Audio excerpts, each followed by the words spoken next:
Okay, let's see. Hope you had a nice weekend. I'm just gonna see if I can pull up my slides. Day 3 of the webinar, final day. And before I pull up my slides, let's just say the previous 2 days we kind of looked at functional breathing. Today we're gonna go into transformational breath work. So for those interested in the money mindset journey, I think this one will be quite informative, as it gives you a better idea of what we will work on during that money mindset journey. Yeah, let's pull up the slides. Hold on.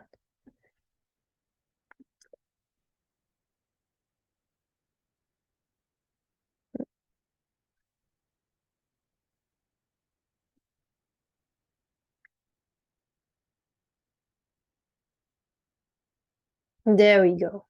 Okay. So breath, the remote control to our nervous system. Like I said, we're gonna go into transformational breath work and kind of how that works, and then we will also do like a short recap of a couple of things we saw on day 1, I suppose. Yeah, I think it was day 1, where we talked about shallow breathing, diaphragmatic breathing, and how that's related to the nervous system. So we'll do a short recap of that, and then we will also get into transformational breath work and how that can help us with unprocessed stress, unprocessed emotions, and trauma. So when we talk about stress and trauma, it's really important to understand that stress is not what happens to us, but it's what happens inside of us when something happens to us. Meaning, the same thing can happen to you and me, and I might find it incredibly stressful, and you might find it perfectly okay. Because it all depends upon how our nervous system responds to it and how we process it, right? So stress is something subjective. You cannot judge it.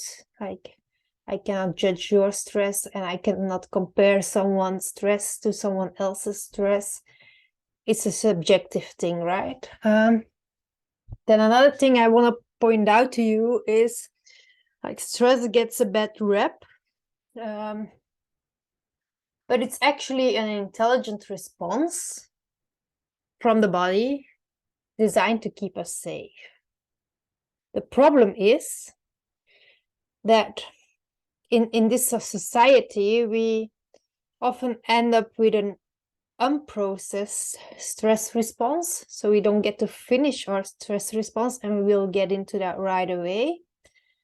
And so that can cause problems down the line. But we will get into that in detail later. But yeah, just think of it as stress, just think of it as a sort of pressure in your body that needs to find a way to be expressed. It wants to be expressed, right? But what we today often end up doing, and what we are taught to do, is to kind of suppress it or to repress it, which will often result in depression. This is obviously a play on words, but I think it kind of illustrates how this works. Stress is a kind of pressure that's inside the body, and if we don't get to express it, then we might end up depressed. Or doesn't necessarily have to be depressed. There's other mental conditions that will be holding you back. It doesn't necessarily have to be depression. Like I said, this is a play on words, but you get the gist, right? So we're okay. This is a spelling mistake. Ignore that. How can you express that pressure. You can do it with sounds, screams, cries, noise, music, through movement, shaking, trembling, slamming, jumping, punching, whatever, or through art. Just something to keep in mind. We will get back into that a little later. But now, let's see how, like I said, we run into a stressor. So something happens to us that triggers a stress response. Now, how do we end up with unprocessed stress or unprocessed emotions? And how does a healthy, or what does a healthy stress response look like? How do we process stress when it happens? I'm going to say this 2 times just so you can remember it, because this is really important. Completing the behaviors that are demanded by us in the presence of the stressor is the indicator to our nervous system, to our body, that we are not in the presence of a stressor anymore. So I repeat, completing the behaviors that are demanded by us in the presence of a stressor is the indicator to our body, to our nervous system, that we are not in the presence of a stressor anymore. I'm going to give you an example of this, or I'll give you 2 examples even. When you have small children, you often see that something stressful happens to them and they will throw a temper tantrum, right? So they might start screaming, they might start yelling, they might start kicking, they might start doing all sorts of things that we don't really like. Why do they do that? Because it's a completion of the behavior that was demanded by them in the presence of the stressor, and it's the indicator to their nervous system that they are not in the presence of that stressor anymore. So the yelling, the kicking, the screaming, the whatever is what was demanded by them in the presence of the stressor, and it indicates to their body, to their nervous system, that that stressor is gone, that that bad thing, that thing that caused them all this stress, that it is gone, that they are now safe. Now, by telling them to not do that, to suck it up, to stay calm and collected, we are asking them to leave that stress response unprocessed, like the stress response never gets finished. Like they come into contact with a stressor, like with a situation that triggers a stress response. And when the stress is gone, their body wants to scream, yell, kick, whatever, but they are now being taught not to do that. Suck it up, right? So they don't do it, meaning they don't indicate to their body, to their nervous system, that they're safe. So what happens is the body never gets the signal that the stressor is gone. So that stress stays unprocessed. That stress trauma response stays active, and eventually will become part of the personality if it doesn't find a way to express itself. Do you understand? Another example I will give you, because I said I would give you 2. Whenever my dog gets upset, afterwards he will shake it off. again, this shaking, this like trembling that he does, is him completing the behavior that was demanded by him in the presence of that stressor. And it indicates, the trembling indicates to his nervous system that the stress is no longer there, that he's fine, he's safe. And so he just can go on with his life, and the stress is processed, it's gone, no worries, right?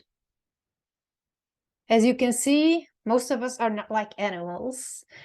We are taught that it's like not, it's obviously in society not usually not allowed. Like maybe crying is somewhat allowed, but you certainly can't start kicking or screaming, or there's a lot of stuff you can't do. So oftentimes we just stay stuck in that stress response. The stress response stays active because our nervous system was never told the stress is gone. Because the nervous system doesn't speak the language of words, of thoughts. It's a very simple thing. It works the way it worked, the way it was designed. And unfortunately, in today's society, that doesn't really work very well for us, does it? So now we kind of understand how trauma and stress stays with us and stays active and becomes part of us, right? I've already mentioned this, but our stress response is controlled by our nervous system, right? So whenever we run into something stressful, a stressor, the fight or flight response in our body gets activated. The body starts pumping blood to the extremities. Our breathing becomes faster, and we get very focused, very sharp, because we need to get away, right? Or we need to fight, whatever. And our, everything related to digestion, repair, rest, all that stuff gets put on the back burner because it's not a priority for the body to be digesting food or to be repairing cells or to just relax. It's not important. You need to make sure you stay alive first, right? You need to get away from the tiger or the lion or whatever. But once the lion or the tiger is gone, and we allow ourselves, obviously in modern day life, it's usually not a tiger or a lion. It's just again an example, right? But when the stressor is gone, and we allow ourselves to fully express everything that we were sensing, that we were feeling when the stressor is gone, then our nervous system gets a signal, oh, I can relax now, it's safe, the stressor is gone, the person just finished the behavior that was demanded by them in the presence of the stressor, right? And our body can just relax, go back to rest and digest and repair. So the body draws blood back to the center. The breathing slows down. And we get to relax, right? So that's how it should work in the nervous system. A stressor, there's a fight or flight response. We go into faster breathing, sharp focus, digestion, repair, on the back burner. And then once the stressful situation is gone, we scream, we cry, we do whatever we feel like we have to do in the body to tell our body it's fine, we can relax now. And then the body knows, okay, stressor is gone because she just cried, or she just yelled, or she just slammed her hand against the wall. I don't know, whatever it is you do. And so the body knows the stress is gone. It can relax, and it can go back to digestion and slow breathing and all that stuff.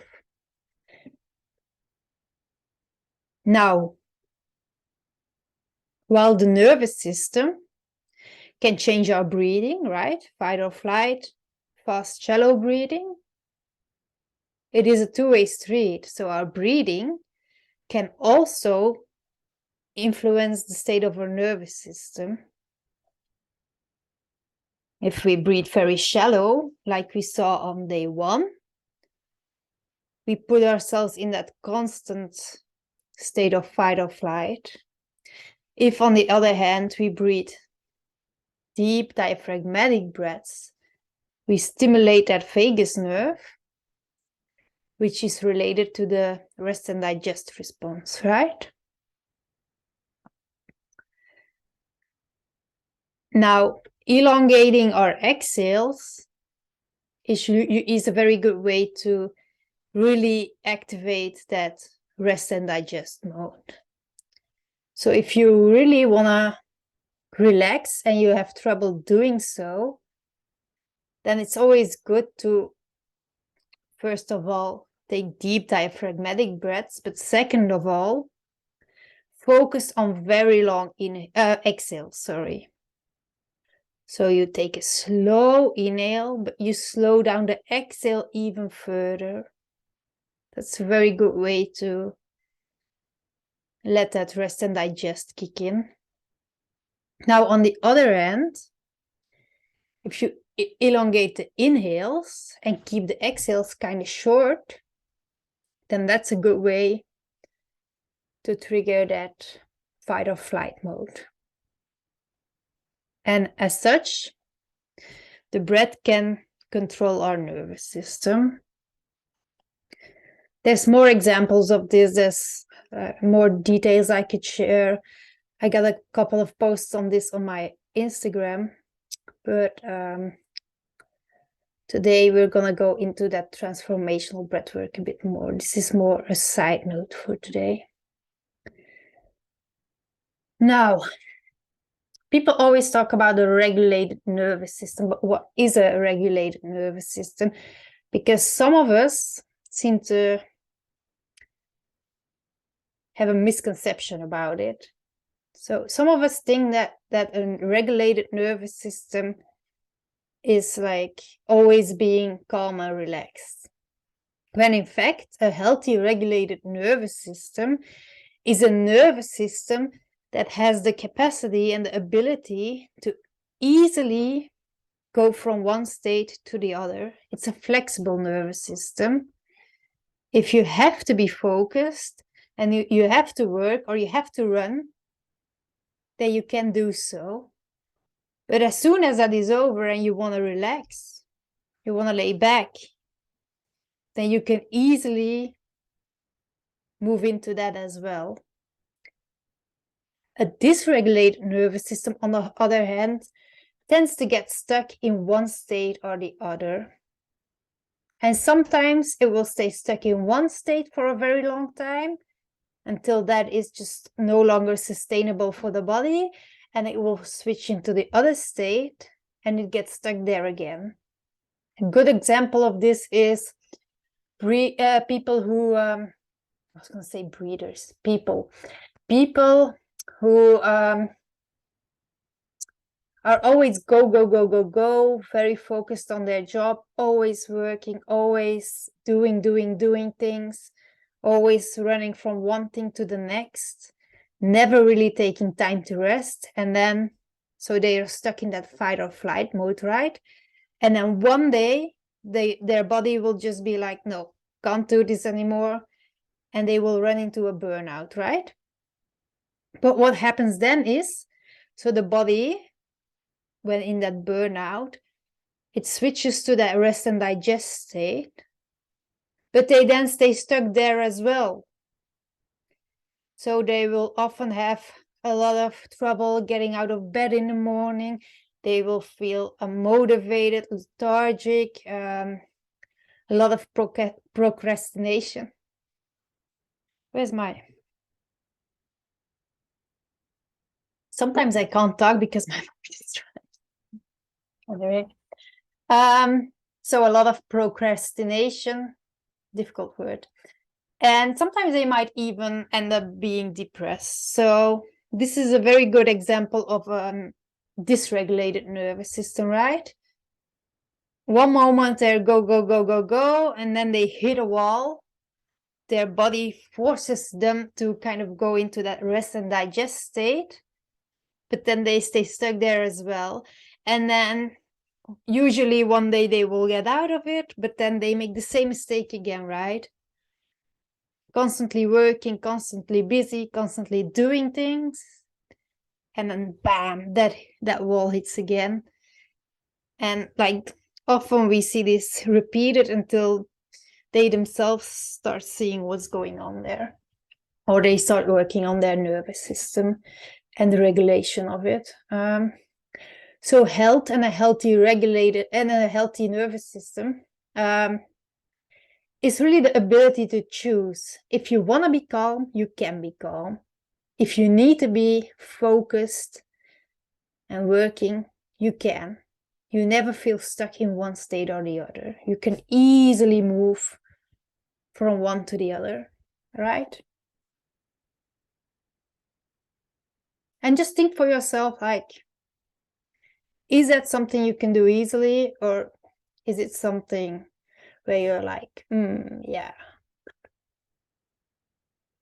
I might not have a very regulated nervous system? Because I think a lot of people tend to go from go, go, go to not going at all, and then repeating that pattern.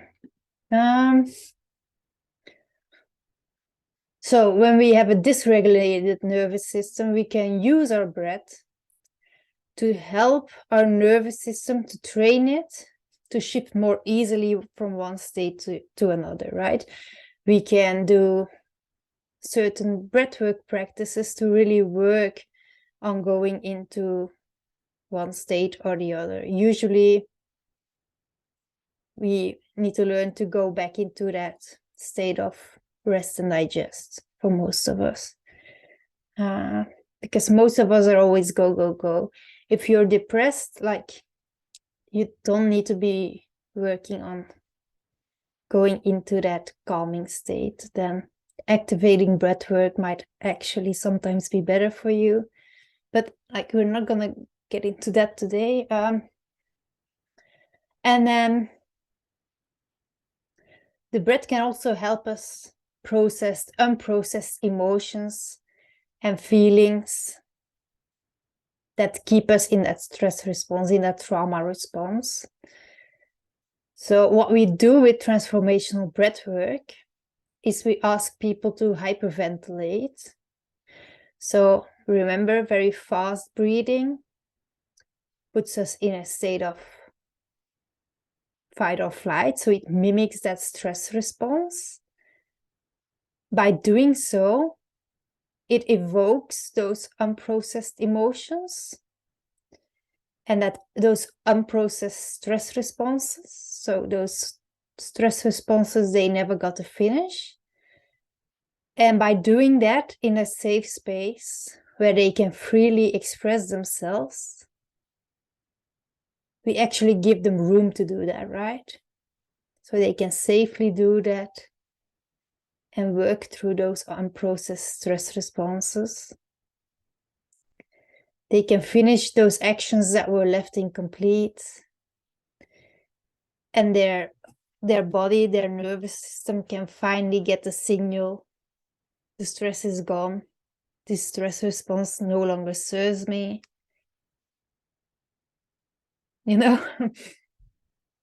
So the body can complete the necessary action that it didn't get to complete previously. And then another thing we do with transformational breathwork is we show people how they can shift back into a relaxed state by going into deep diaphragmatic relaxed breathing, right? Now, let's look at the details, because during transformational breathwork, we are asked to hyperventilate through the mouth. But with like what we saw yesterday and the day before in mind, a lot of people will ask me, how can that be beneficial? Because you always tell us to shut your mouth, breathe through the nose, and to take slow, deep breaths. Well, this is where we get into the difference between breath as a tool and functional breathing. So transformational breathwork is really about the breath as a tool. We use it within the session to achieve a certain goal, but like the tips and tricks and the practices that you use during a transformational session should not be applied in your daily life. They serve a certain purpose, but in your daily life, you should look at functional breathing and what we saw there. So I hope this kind of illustrates the difference. I have a video on my IG about this difference, but it's really important to understand that there is a difference between functional breathing, where we look at our daily breathing patterns and try to optimize those, and then the breath as a tool. Examples of these are transformational breathwork and Wim Hof. You do certain exercises to achieve a certain goal, but the practices that you learn should not necessarily be applied throughout the day in your day-to-day breathing. Okay, so what happens when we ask people to hyperventilate through the mouth? It kind of shuts down a part in our brain, in the frontal and prefrontal cortex. And that part of the brain is responsible for our rigid, habitual thinking, the constant self-reflection, what Freud would call the ego, and what Buddhists would call the monkey mind, right? So the constant chatter going on right here, the constant stream of thoughts, you know, the annoying voice. And so when we hyperventilate, we kind of slow down that area of the brain. So we kind of shut down the ego, we shut down the monkey mind.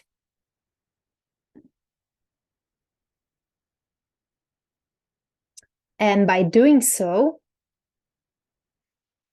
we can access a more subconscious level, the level where unprocessed emotions and long forgotten memories reside, right? Now there's 3 ways to slow down that part of the brain. You have very skilled meditation, which takes years. Most people, like for most people, this is not really yeah, you're not, it's very unlikely that this is gonna happen for you. You could try, but yeah, you have to be very dedicated to reach this with meditation. Another way to slow this down is with psychedelic drugs, but this is not without risk. We've seen in studies that when used improperly, they can lead to serious psychological damage. You know, while an overactive DMN is linked to OCD, depression, so an overactive monkey mind, an overactive ego, is linked to OCD, depression. But an underactive, when that part of the brain is constantly slowed down or slowed down too much, it's linked to psychosis. And that's actually the risk you run into with psychedelic drugs, right? So yeah, it's not necessarily recommended. Whereas the third way of doing it, so the first way is really not something most people will ever achieve in their life. The second way is not without risk, but the third way is pretty safe. There are certain certain contraindications, but yeah, they just have to do it. Yeah, if you've ever had a stroke or cardiovascular disease, then you would have to consult your breathwork practitioner first to see if it's okay or if you're on certain medication. But overall, it's a safe way. It's also, drugs is like you're taking an external thing, you're putting that inside your body, and yeah, I guess it all depends on how you look at it. You could say like, oh, you're taking something from nature and putting that inside your body, and people have done that for ages, and it's very beneficial. Yeah, you could look at it like that, but the way I look at it is like you're taking something outside of you and you're putting it in you, and then it's doing all these things. Yeah, I don't know how I feel about it. Whereas breath work, it's just your own breath, right? The insights that you get from breath work, you actually know that they come from you and not from a substance you've taken, is the point I'm trying to convey here. So yeah, there's 3 ways to do it, to kind of slow down that part of the brain. And in my opinion, you can choose for yourself, but in my opinion, breathwork is just the easiest way, the cheapest way, because once you learn it, well, I would still do it with a practitioner, but it's probably cheaper than doing psychedelics with one of those people who do that. And then skilled meditation, like I said, it's also cheap, but like not really something you're gonna achieve. I mean, you can try. So yeah, I would choose breathwork. So after 10 to 20 minutes of hyperventilating, you slow down that part of the brain, right? You bypass the ego mind, the part in your brain that's constantly obsessing over things. So just by bypassing that, you make yourself calmer. You break free from your typical thought patterns. And you kind of, yeah, it's hard to describe what you experience because every experience is different, and you never know in advance what you're gonna get out of it. You might have certain expectations, you might have certain intentions, but the breath kind of just brings to you whatever you need in that moment. So every experience is different. It's very hard to explain, but yeah, I can't explain it. You just have to try it, I guess. But yeah, you enter this subconscious level, and oftentimes a lot of old memories will resurface. Sometimes things that you've already forgotten, and a lot of unprocessed emotions. And so this is where you have an opportunity to really work with that unprocessed stress, those trauma responses, and finally get to process them. So you can just express everything. let the body know that that stressor is now gone. And by doing so, you kind of help yourself process trauma, stress, and unresolved emotions. I hope this is somewhat clear. So that's basically what a transformational breathwork session does. And if you do this every now and then, I don't recommend doing this too much. Like, I don't think you should overdo these things. Like, if you do it once every 2 weeks, I think you should be fine, because I think you should also leave a little bit of time to process everything that came up. And even though within the session a lot of feelings will come up and you will already get some time to, or you will already move through it by, like, oftentimes people cry, scream, kick, yell, start moving. So that's already part of the processing. But then for a lot of people, there's still some processing left after the session.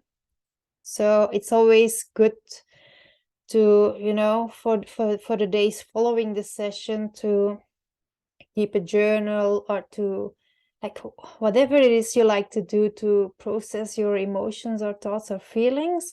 Like, maybe it's journaling, maybe it's creating art, maybe it's going out for a walk, maybe, I mean, it can be very different things. Maybe it's just moving your body, but whatever it is like you like to do, you want to take a couple of days to do that. And so therefore, I would not recommend doing this type of transformational breathwork too often, because you don't want to constantly be dealing with like all this stuff, right? I mean, you've got time. If you do a session once every 2 weeks, or once every month, or even once every 2 months, you'll be good, in my opinion. I don't think you need to overdo this, because it will just be exhausting. But by doing this every now and then, you actually strengthen the neural pathways to that subconscious, which allows you to access it more easily in your day-to-day, which is kind of important, because the subconscious is where, like, the creativity happens, right? So in that sense, like, I think breathwork can also be very beneficial. And yeah, that was it for today. I hope this kind of gave you a better idea of what we will do during the money mindset journey, because we really, like, we take money trauma as an example, but there we really get into how trauma works within the body and how we can process it and stuff like that. So that's what we get deeper into during that journey, this whole trauma thing and the processing of emotions through breathwork and other body-based practices or somatic practices, whatever you may call it. So yeah, and we do that by focusing on money trauma. But the practices you learn and most of the theory you learn during that journey will be applicable to all sorts of trauma. Anyway, that was it. This is the end of the 3-day webinar. We're not going to do a practice today